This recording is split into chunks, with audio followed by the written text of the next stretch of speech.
오늘부터 이제 큰 제목이 바뀝니다. 큰 제목이 신앙인의 정도, 신앙인의 바른 길. 그래서 저희가 옳은 길 따르라 의의 길이라는 찬송가를 불렀고, 신앙의 정도가 큰 제목입니다. 예수님을 따르는 길이라는 제목으로 이제 34절에서 굉장히 좀 오래 머물러 있을 거예요. 그리고 그 중에서 그 정도 중에서 첫 번째 우리가 살펴보고자 하는 것은 뭐냐면 자기를 부인하고예요. 자기를 부인하고. 그래서 오늘은 이제 자기를 부인하는 그 정의가 무엇인지 그 내용을 가지고 좀 생각을 해보겠습니다. 정말 악한 일을 저지른 죄수 2명이 있었습니다. 근데 두 사람이 안타깝게 이제 사형 언도를 받게 되었어요. 그리고 사형 언도가 내려진 이후에 그들이 다행인 것은 예수님을 이제 구주로 영접하고 열심히 신앙생활을 했습니다. 그들이 열심히 신앙생활하면서 그들이 열심히 기도했던 기도 제목은 뭐였냐면, 하나님 제발 사형만은 면하게 해주세요 라고 기도를 했습니다. 그런데 안타깝게도 결국은 이제 사형이 집행되는 날이 되었습니다. 교수대 앞에 선 두 사람 중 한 사람은 그 앞에서 이제 다른 사람의 생명을 빼앗았던 죄를 생각하면서 자기의 불쌍한 영혼, 그 생명을 하나님께 의탁하면서, 하나님 저의 죄를 용서해 주시고 이제 하나님 품으로 받아주시옵소서라고 그렇게 기도를 하고 죽었고, 다른 한 사람은 같이 분명히 열심히 신앙생활했던 것 같은데 사형을 면케해 달라는 그 기도에 응답지 않았다고 그 자리에서 하나님을 부인하고 하나님을 저주하면서 그렇게 죽었습니다. 위선적으로 그렇게 신앙생활을 했던 것이 이제 죽음 앞에서 폭로가 된 거죠. 우리가 하는 신앙생활이라는 것은 사실 이제 영생을 얻기 위해서 신앙생활을 하는 거지만, 우리가 진실한 신앙생활을 하고 또 정말 예수님을 따르는 그런 삶을 살았는지는 그렇지 않았는지는, 우리가 어떤 목적을 위해서 내가 하나님을 이용하고 있는지를, 그것 자체를 위기를 겪거나 아니면 또는 죽음 앞에서 백일하에 드러나게 되는 것입니다. 우리가 예수님을 따라가는 것이 우리의 신앙생활이다라는 것입니다. 그래서 오늘 34절 말씀의 그 시작을 보면 예수님께서 무리와 제자들을 불러 하시는 말씀이 뭐라고 나오냐면, 무리와 제자들을 불러 이르시되 누구든지 나를 따라오려거든, 이렇게 나와요. 신앙이라는 게 뭐라고요? 예수님을 따라가는 거예요. 이게 신앙입니다. 이게 신앙이에요. 이 신앙이 모든 것이에요. 이전에 뭐라고 얘기를 했어요? 베드로가 주는 그리스도시요 살아계신 하나님의 아들이다. 이 말이 신앙에 대한 어떤 그 모습이 아니다라는 거예요. 신앙이나 어떤 모습은 어떤 거라는 거예요? 제 아무리 우리가 천사의 말을 한다 할지라도 뭐예요? 예수님을 따라가는 게 뭐라고요? 누구든지 나를 따라오려거든. 이게 뭐예요? 이게 신앙이다라는 거. 이게 신앙인의 정도라는 것입니다. 정도. 따라가는 것이 신앙이다라는 말씀이에요. 그러면 예수님을 따라가려면 어떻게 해야 되느냐? 뭐라고 나와요? 누구든지 나를 따라오려거든. 첫 번째가 뭐예요? 자기를 부인하고. 첫 번째 관문이 뭐라고요? 자기를 부인하는 거예요. 그래서 우리가 신앙인의 정도란 무엇인가 큰 제목으로 살펴볼 거고, 그 다음에 우리가 오늘부터 살펴볼 거는 자기를 부인하는 것에 대해 살펴볼 겁니다. 이게 신앙에 대한. 그런데 이게 참 재밌는 게 뭔 줄 아세요? 자기를 부인하는 것은 기독교에 있어서는 금방 뭐라고 그랬죠? 첫 번째 관문이다고 얘기했습니다. 다른 종교로 가면 이게 자기를 부인하는 것이 어느 정도의 위치에 있을까요? 순번으로 매기면. 보통 여러분들이 반은 들었던 단어가 뭐예요? 해탈입니다. 다른 종교는 그러면 이 자기를 부인하는 것이 어느 순번일까요? 가장 마지막이에요. 여러분, 다른 종교하고 똑같이 기독교를 생각하시면 안 됩니다. 이게 근본 자체가, 시작 자체가 틀리는 거예요. 신앙이라는 것은 예수님을 따라가는 것이고, 그 첫 번째 기독교에 대한 관문은 뭐예요? 자기를 부인하는 것이에요. 그런데 다른 종교들은 뭐라고요? 마지막 단계입니다. 해탈입니다. 정확하게 인식을 하셔야 돼요.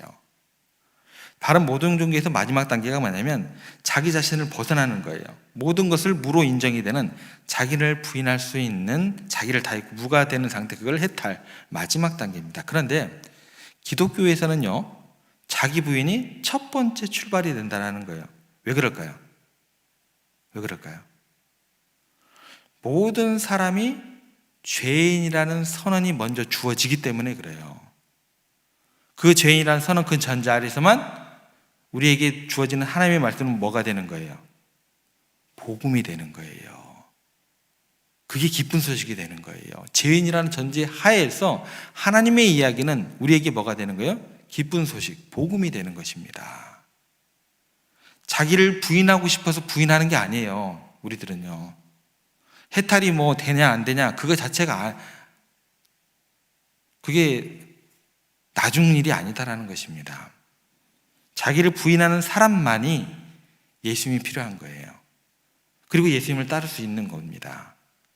그래서 자기 의가 가득하고 내가 가능성이 있다라고 생각하는 사람은 예수님을 따를 리가 없다라는 거예요. 그리고 이야기 자체가 기쁜 소식일 리가 없어요. 복음일 수가 없다라는 것입니다. 그런데 자신의 한계를 깨달은 사람은요, 이미 자기를 부인하기 시작한 사람이고 그 부인하는 것이 예수님을 따르는 첫 과정이 되는 거예요. 그래서 누구든지 나를 따라오려고 그 다음에 뭐라고 나와요? 자기를 부인하고 이렇게 연결이 되는 것입니다. 우리가 예수님을 믿는다는 것은 벌써 자기 부정의 단계에 들어가야만 가능한 거예요. 여러분들이 그렇다라는 거예요. 그런데 주의할 것이 뭐냐면 이거를 자기 부인하고 자기 경멸하고 이걸 오해를 하게 됩니다. 그래요. 신앙생활 하면서 그래요. 자기 부인이 뭔지, 자기 경멸이 뭔지, 자기 경멸을 갖다가 자기 부인으로 생각하는 그런 경우가 있어요. 미래에 막 희망도 두지 않고 자기 자신에 대해서 경멸하는 것을 자기 부인으로 착각할 수 있다라는 거예요. 이 땅 삶이 막 싫다라는 거예요. 막 저 천국을 가야겠다라는 거예요. 어딜 가세요? 하나님께서 주신 가족들도 있고, 기도하라는 믿음의 형제들도 있고, 또 세워나가야 할 교회도 있고, 어디를 그렇게 자꾸 하시려고 하시는 건데요? 자기 부인하고 자기 삶에 대한 부정, 경멸하고는 틀리는 거예요. 이거 오해하시면 안 돼요.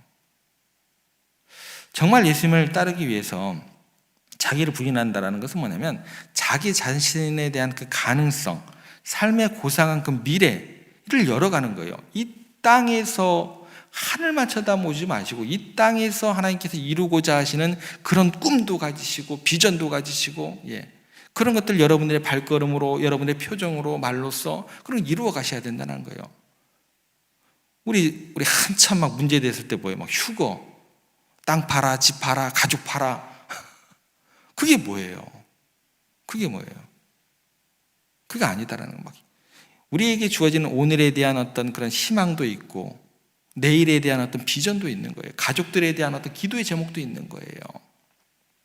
삶에 대한 고상한 미래를 열어갈 수 있는 거예요.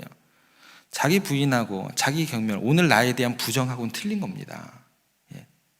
그래서 자기를 부인하는 것을 막 세상을 막 혐오하고 자기 자신을 경멸하는 것으로 생각하시면 안 돼요. 제가 인터넷에서 설교를 듣다 보면 참 별 희한한 설교들이 다 나와요. 막 자기 경멸을 시키고 세상에 막 혐오를 주고 어떻게 그런 겁없는 설교를 하는지 모르겠어요. 복음적이지도 않고 신앙의 중심도 안 잡혀 있고 그래요. 여러분들 절대 자기 경멸 또 세상에 대한 혐오 여기까지 가시면 안 돼요. 그럴 것 같으면 예수님이 이 땅에 왜 오셨습니까? 그리스도인에게서 예수님을 따를 것인가 아니면 자신을 따를 것인가 이게 굉장히 중요한 문제다라는 게 어찌됐건 사울왕이요 초기에는 굉장히 겸손했습니다. 그리고 훌륭한 일을 많이 했어요. 그런데 결국은 그 겸손함과 훌륭한 일, 나라를 위해 많이 했던 일이 뭐였어요? 하나님을 따라가면서 했던 일이 아니다라는 게 그 이야기 끝이 결과가 나와요. 자기 자신을 위한 것이 됩니다. 못 따라갔다라는 거예요. 자기를 따르는 것이 하나님 따르는 것이 아닙니다. 왜 그러냐? 자기를 이 부인하는데 실패했기 때문에 그래요. 그래서 어떻게 일이 벌어지게 되냐면 자기를 부인하는 게 실패했기 때문에 다윗을 미워하고 시기하고 죽이려고 하는 거예요. 이게 만약에 자기를 부인하는 데 성공을 했다고 한다면 다윗을 그렇게 미워하고 시기하고 죽이려고 하지 않았어요. 정말 하나님의 나라를 위해서 사울이 살아갔다고 한다면 다윗이 칭찬을 받았을 때 하나님께서 저 소년을 통해서 위대한 일을 했는데 너희들 좀 칭찬이 좀 짜다. 만만이 뭐냐? 어걱해라, 어걱. 오히려 기뻐하고 하나님이 하시는 일 때문에 더 높였어야 했는데 그 내면 깊은 곳에 뭐예요? 자기를 부인하지 못했기 때문에, 자기를 끝까지 내려놓지 못했기 때문에 시험 들지 않아야 될 부분에서 시험이 들고 결국은 하나님을 못 따라가고 누구를 따라가게 되는 거예요? 옳은 길이 아닌 그릇된 길, 마귀의 종을 따라가게 됐다라는 거예요. 신앙생활의 정도, 첫 번째 항목, 필연적 길목이 뭐예요? 자기를 부인하는 거예요. 예수님을 따르는데 가장 큰 장애물은요, 그 사람도 아니에요. 옆에 사람도 보실 필요 없어요. 보시면 안 돼요. 그리고 예수님을 따르는데 가장 큰 장애물은 그 사람도 아니고 그 사건도 아니에요. 하나님 어떻게 그 사건을 통해서, 그거 아닙니다. 그 사람도 아니고 그 사건도 아니고 그 어떤 것도 아니에요. 분명히 뭐예요? 나 자신이에요. 나를 부인하지 못해서 우리가 신앙인의 정도를 실패하는 거예요. 대표적인 것이 뭐냐면 자신의 욕심, 육체의 소유. 결국 이것 때문에 예수님을 부인하게 되어 있습니다. 이거를 사도 바울은 뭐라고 얘기를 하냐면 육체의 소욕하고 성령의 소욕하고 맨날 싸운대요. 그렇게 얘기를 해요. 여러분들 항상 그럴 거예요. 오늘 하루 삶을 가시면서도 여러분들은 예수님을 나의 구주로 고백하고 성령님께서 거주하시기 때문에 여러분들은 이 두 가지 갈등이 항상 따라다녀요. 굉장히 불편하실 거예요. 언제까지? 주님께서 부르시는 날까지. 불편하여라. 하나님께서 부르신 그 부르심이에요. 그래서 갈라디아 6장 8절에 보면 이렇게 말합니다. 갈라디아 6장 8절 말씀입니다. 자기의 육체를 위하여 심는 자는 육체로부터 썩어질 것을 거두고 성령을 위하여 심는 자는 성령으로 영생을 거두리라. 결국은 자기 육체에 얽매이느냐 아니면 성령의 소욕대로 따라가느냐. 육체의 소욕이 얽매이면 어떻게 돼요? 성령을 거스르게 되었다라는 거예요. 갈라디아서 5장 17절에는 이렇게 기록되어 있습니다. 육체의 소욕은 성령을 거스르고 성령은 육체를 거스르나니 이 둘이 서로 대적하므로 너희가 원하는 것을 하지 못하게 하려니라.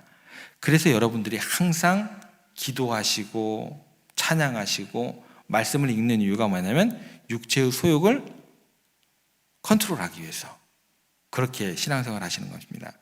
그 육체의 소욕을 하면서 컨트롤하면서 내 자신을 부인하기 위해서 여러분들 기도하시고 말씀을 읽으시고 묵상하시고 찬양을 하시는 거예요. 그렇게 해야 성령의 소욕을 따라서 온전하게 순종할 수 있기 때문에 그렇다라는 것입니다. 그런데 이 둘은 어떻게 한다고요? 늘 대적해요. 대적하고 있다는 것 자체가 뭐냐면 여러분들께서는 지금 자기 부인을 하려고 노력하고 있다라는 거예요. 잘하고 계신다라는 거예요. 그런데요, 예수님을 안 믿는 사람들은 어떻게 될까요? 이 갈등 자체가 별로 없어요. 그냥 내 내면 속에 성령의 소욕 자체가 없기 때문에 그냥 육체의 소욕이 행하는 대로 그냥 행하면 돼요. 그래서 그 사람들은요, 그냥 모든 게 천하태평이에요. 죄의식도 없고 그냥 평안합니다. 여러분들이 불편하면서 내가 이렇게 신앙생활하는 게 맞습니까? 하나님, 제가 부족합니다. 잘하고 계신다는 거예요. 잘하고 계신다는 거예요. 충분히 하나님께서 응원하고 계신다라는 거예요. 실망하실 필요가 없다라는 거예요. 잘하고 계신다라는 거예요. 전혀 그 길에서 벗어나지 않고 있다라는 것입니다. 예수님을 구주로 영접하고 자기를 부인하고 예수님을 따르려고 하는 사람들은 그런데 어떻게 돼요? 갈등이 있다라는 거예요. 싸움이 있을 수밖에 없다는 것입니다. 그렇게 노력이 계속되고 있고 그런 성령의 소욕을 따라서 옳은 길을 지금 걸어가고 계시다는 거예요. 실망하지 마시라는 거예요. 예수님을 따르면서도 자기를 부인할 수 없었던 사람 중에 한 명이 누굴까요? 오늘 본문에 나오는 베드로죠. 그래서 예수님께 된통 혼나요. 되게 혼나요. 자기를 부인할 수 없어서 베드로가 했던 게 뭘까요? 예수님을 부인하게 됩니다. 결국에는 예수님께서 분명히 말씀하셨습니다. 네가 닭 울기 전에 3번 나를 부인할 거다. 그러면 그 말을 듣는 순간 어떻게 돼요? 기분이 나빴겠죠. 그런데 자기를 부인하기 위해서는 기분이 나빴겠지만 이 예수님 말씀에 대해서 어떻게 돼요? 인정을 해야 돼요. 자기를 부인하기 위해서는. 여러분들 처음에 교회 들어올 때 죄인입니다. 이 출발점이 이거라고 했잖아요. 이거 듣기 좋은 사람이 누가 있어요? 그러면 어떻게 돼요? 죄인입니다라고 했을 때 기분은 나쁘겠지만 인정을 해야지 자기 부인의 처벌이 시작될 수 있다는 거예요. 베드로도 마찬가지예요. 네가 나를 세임 부인할 거다. 기분 나빴겠죠.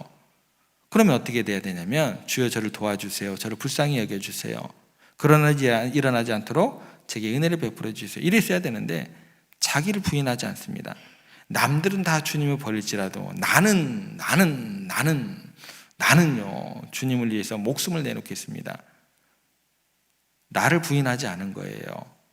목숨을 내놓겠다고 이야기는 하는데 나는 부인하지 않은 겁니다. 자기를 부인하는 게 아니고 자기를 어떻게 해요? 긍정하는 모습입니다. 우리들도 선포되는 말씀을 통해서 우리의 부족한 점에 대해서 날카롭게 들려올 때 우리 중에 과연 몇이나 기분 나빠하지 않을 사람이 누가 있어요? 다 기분 나쁩니다. 다 기분 나빠요. 그런데 그 순간 우리가 아멘, 저는 그거보다 부족한 사람입니다, 이렇게 자기를 부인할 수 있을까요? 그러셔야 된다는 거예요. 그걸 다른 사람에게 바라볼 필요가 없다는 것입니다. 나에게 주어지는 그런 말씀으로. 다윗 같은 경우를 보면 분명하게 자신의 죄를 지적하면서 저주하는 시므이를 보고 듣고 다윗의 신하들이 가서 그 시므이를 죽이겠다 그랬어요. 왜 이렇게 저주를 퍼붓냐고. 지금 쫓겨가는 것도 억울해 죽겠는데. 그랬더니 다윗이 뭐라고 얘기하면 놔둬라. 사울 왕가의 사람인 시므이가 오죽하겠냐. 그가 하는 것이 아니고 하나님이 시므이를 통해서 나를 저주하라고 했다고 이야기하면서 어떻게 해요? 자기를 부인해 버립니다. 굉장히 중요한 하나님 사람의 특징이다라는 거예요. 그래서 다윗이 뭐예요? 하나님의 마음에 합한 사람이다라는 소리를 듣게 되는 거예요. 이 부분에 대해서 사도 바울이 이렇게 정리를 합니다. 갈라디아서 2장 20절에 이렇게 기록되어 있습니다. 내가 그리스도와 함께 십자가에 못 박혔나니 그런즉 이제는 내가 사는 것이 아니요 오직 내 안에 그리스도께서 사시는 것이라. 이제 내가 육체 가운데 사는 것은 나를 사랑하사 나를 위하여 자기 자신을 버리신 하나님의 아들을 믿는 믿음 안에서 사는 것이니라. 바울이 이야기하는 것은 뭐냐면 예수 그리스도와 함께 십자가에 못 박혔다. 그러니까 세상적인 삶, 또 죄악과 자아 중심의 삶을 버렸다라는 거예요. 이제 그를 살리는 것은 자기 자신이 아니라 그 안에 살고 계신 예수 그리스도입니다 라고 고백을 하는 거예요. 자기 부인, 이게 굉장히 중요하다라는 것입니다. 이것이 예수님 안에서 사는 비결이다라는 것입니다. 하지만 이게 쉽지는 않아요. 어렵습니다. 그래서 본능적으로 우리가 세상적인 것에 끌리고 자기 중심적인 생각에 사로잡히게 됩니다. 그럴 때일수록 우리가 어떻게 해야 돼요? 끊임없이 기도와 묵상과 찬양을 통해서 우리의 마음을 새롭게 하고 성령의 인도하심을 구해야 한다라는 것입니다. 그렇게 날마다 예수님과 동행하기 위해서 자기를 부인하면서 예수님 안에 거하시는 여러분들 되시기를 주님의 이름으로 축복합니다.